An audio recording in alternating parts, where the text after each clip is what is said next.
Olá, pessoal do LawInst, meu nome é Beatriz Picar, eu tô aqui com a Toni Jaeger Fine, que escreveu esse livro que é maravilhoso, chamado Becoming a Lawyer. Estamos aqui para fazer algumas perguntinhas e conversar rapidamente sobre o livro. Hi Toni, thank you for joining us. Hi Beatrice, thank you so much for being here and thanks to LawInst for hosting me today. It's our pleasure. So I read right in the beginning that your motivation to write the book started with your history and your first 6 years of practice and then switching to academia. What inspired you to write the book for young lawyers and young apprentices? That's a great question. I wrote this book because I think that today a lot of young lawyers and not so young lawyers feel that we don't have a lot of control over our professional development. And this book is intended above all to show every single person that he or she is in charge of her professional development and her success. That's great. It's actually a book that is very easy and pleasant to read. And what I found very interesting about it is around page 2016. You mentioned about communication with clients, and it's something that I've always felt like in the beginning of my years in practice was something that lawyers, especially senior lawyers, did not address to. And I find it very interesting. How would you explain this? I remember also in the classroom you mentioned a lot about behavior and creating habits. And how would you encourage a young lawyer to create nice communication habits with the clients apart from just Googling them before coming to a meeting? Yeah, so that is a great question, and I think that each person has to find her own way. So what works for me may not work for you, may not work for another. But I think a really important thing for young lawyers in particular, but even more advanced professionals like myself, is to observe others that we admire. And I think when you observe people, you see different ways of behaving, different ways of approaching problems, and even different sort of stylistic approaches. And you should never copy that because you want to be authentic, but you can sort of take elements that you admire from different people and see how they fit into your own professional persona. That's good.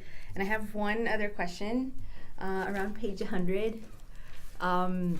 You mention a doctrine, it's called the Doctrine of Completed Staff Work, which I assume that you first encourage younger members of the staff to do their research before asking something to their bosses or superiors or more senior people. I was taught that at least, I'd rather have someone working for me that asks 20 questions before doing something. What's your position on that? So I think it's a mix, and I really love the Doctrine of Completed Staff Work, and I only learned about it about a year ago when I was writing this book and having lots of conversations. I was talking to a partner at Baker McKenzie. I don't know whether Brazilians know about this. It's a very large international law firm. And he told me about this doctrine. This doctrine was originally written by a Canadian military official. So it's a little bit outdated and it's a little bit extreme.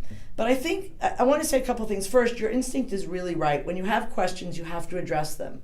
But at the same time, and you should address them with the person who's most likely to know the answer.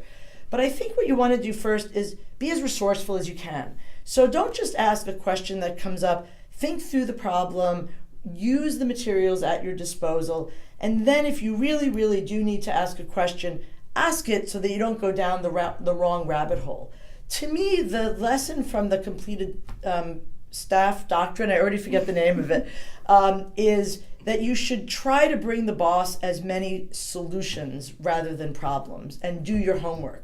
But I absolutely agree with you 100% that there are certain issues that only the boss can resolve. I actually concluded after reading this section of the book that when you encourage people to do their research before asking the questions, it's actually better to the bosses because sometimes you bring up new ideas and the bosses actually know who is more equipped and prepared to write the right questions and be invested in the project. And I believe very, very strongly, and I think a lot of people agree with this, that younger people have a lot to teach older people, not only about using technology, but young people can bring such creative ideas and fresh perspectives, and a great boss, a great supervisor will always be open to that. And I know on my team, the best ideas don't come from me. They very rarely come from me. They come from people on the team. And so a boss who tries to create an environment in which everyone feels that his opinion is valued, that her ideas are going to be taken seriously, I think that makes for the most creative problem solving. Yeah, good leaders inspire optimism, right? I couldn't have said it better myself. You said it in the book. Muito obrigada. Thank you very much. Muito obrigada.